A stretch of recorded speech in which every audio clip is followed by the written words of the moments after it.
Hi, my name is Aaron Thomas, Marketing Director here at Start.ca. With me is the CEO of Start.ca, Mr. Peter Rocca. Peter, how are you? Doing well. Good. Had the big Super Bowl. You had a good time? Absolutely. Yeah.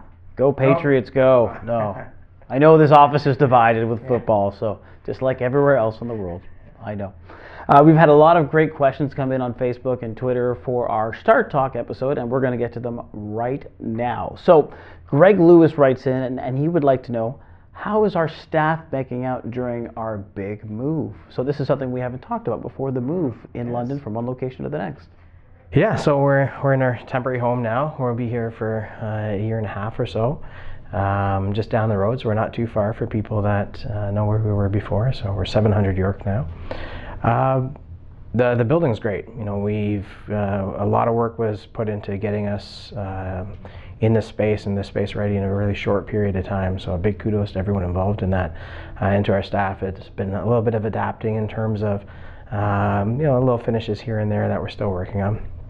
But overall, I'm really pleased, and I think most of the staff has been pretty happy with it. How is it being, and sorry to interrupt, how is it being that it was important for you and some other members of the company to stick in the downtown area? Oh yeah, for sure, yeah. Downtown's been our home for, well, forever, and various areas throughout the downtown core. And we're a little further off than we would hoping to be, but really for us to be able to have the amount of space that we needed to be able to grow, unfortunately we had to move a little bit out of downtown. But because so many of our staff take either public transit or walk or bike into work, it was really important to us to make sure that we, for them, stayed in the core, and for ourselves as well. Downtown has been so good to us. We have a lot of fibre projects that we're working on in the downtown area, and I guess it's just in our blood. So we wanted to make sure that we stayed downtown. Now you mentioned this is a temporary building until the permanent building. So tell everybody about the permanent building. So across the street in the kitty corner to where we are is where our future headquarters is. So that's a considerably larger building than where we are now. It's 80,000 square feet, which seems like a really big number. But it's amazing as we planned it out. It's just the perfect size for us. And we're looking forward to repurposing. There's 3 existing buildings on the lot, and we're building a kind of a 3-story tower that kind of ties into the whole space. And so a lot of work to do, and a lot of work that's been done through our architects and other designers and planners that we're just getting ready to break ground in the spring, so it'll be exciting. But big data center in there, lots of staff amenities, and again stays close to downtown, make sure that all those other things that we just said still happen. Great. On to the next question. We've got something a little bit about net neutrality, and this is from Greg Ordish. Greg would like to know, what is your take on net neutrality? And then maybe, probably to start that back, let's talk about what net neutrality is, just for some who don't know. And I think people might know it from the Burger King commercial that just came out. Yeah, actually, that was great. Certainly didn't expect to learn about net neutrality from Burger King. And might have to go out and get a burger or something to support them. No, so maybe I'll answer the second question first, which is kind of a little bit about what net neutrality is. Because the easy answer, I guess, to the first question is yes, we support net neutrality. So what net neutrality is really the agreement. Let's take away non-net neutrality. So without net neutrality, different parties on the internet could create preferential arrangements with other companies for fee. So the big example I think that kicked it off in the States a number of years ago was Verizon and Netflix, for example. And I might have Verizon wrong, so it might have been Comcast, so apologies if I picked on the wrong company. Actually, I think it was Comcast now. So I think it was Comcast that didn't like that Netflix was using up a lot of their bandwidth for their consumers. But I think, also behind the scenes, they were probably not liking the fact that Comcast, which has a video product and pay-per-view movies, was, having their market share eroded by Netflix and over-the-top product. So what they did was slow Netflix down to comically slow speed so that you couldn't get high definition. You could only get standard def. And basically interfered with Netflix's traffic from that third-party site to their end users, unless they would pay for upgrading links, or essentially pay to run their traffic on their network. So it created this. It's got a blackmail on for. Well, I mean, blackmail is a very litigious word that I'll stay away from. But I mean, they really did. You know, the way that they looked at it is they said, you know, we're delivering the content, we can make up whatever rules we want. And, you know, some people look at it and say, well, you know, that's, you know, a commercial agreement between two parties. But the challenge is, you know, if you kind of take that concept and say, okay, well, Netflix, let's say they had enough money to be able to do it. But what about if it was a new competing product? You know, a product that we haven't heard of, we'll call it, I don't know what we call it because it might be something and I want to stay away from that. But some other video product or some other music product or some other new innovative use on the internet.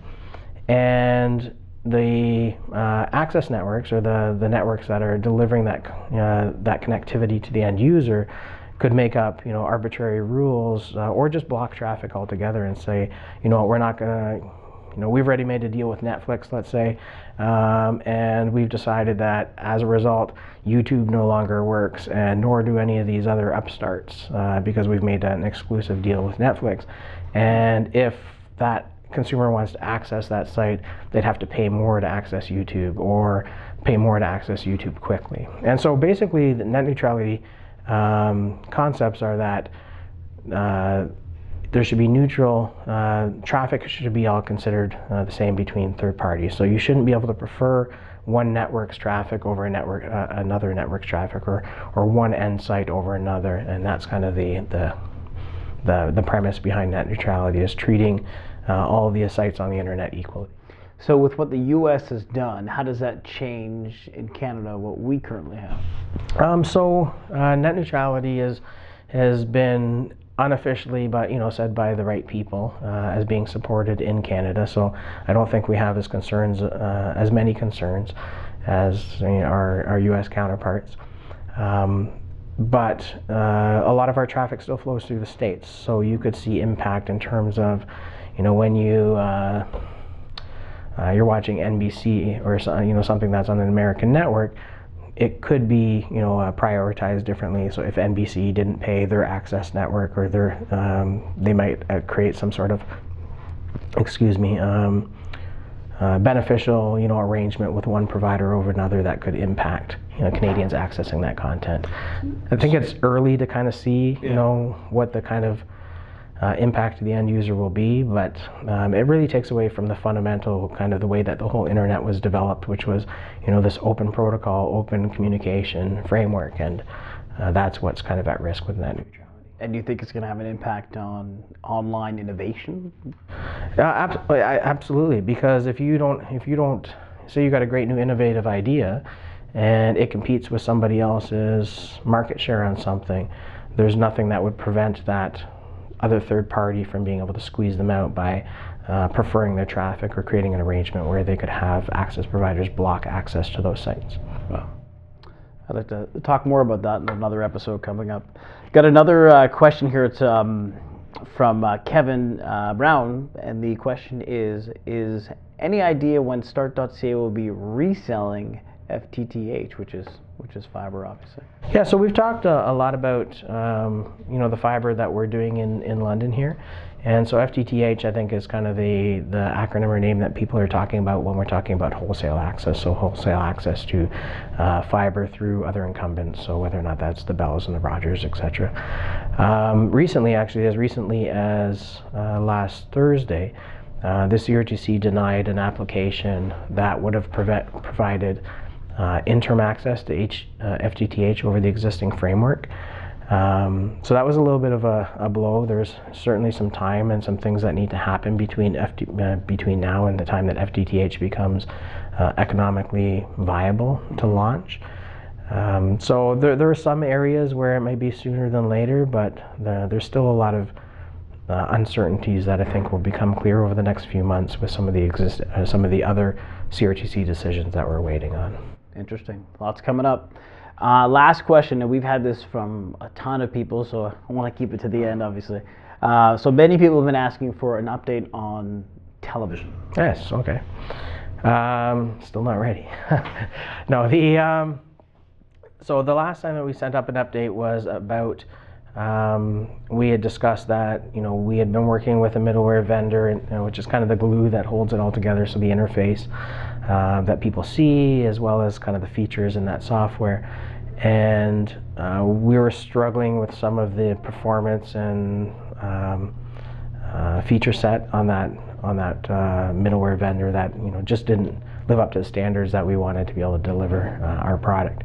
So we took that middle piece and the middleware there and kind of went back and started working with a couple other vendors to see how could we replace that piece, keep much of what we've already accomplished, but make sure that we can deliver that good user experience and user interface.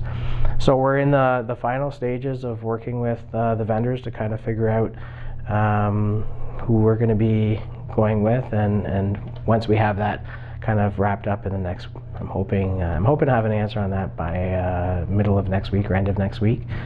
Then we'll be able to start working on what the time scale is, and we'll be able, once we have that kind of firmed up, we'll push out a little more of an update when people can expect the actual launch. But we're still a few months out.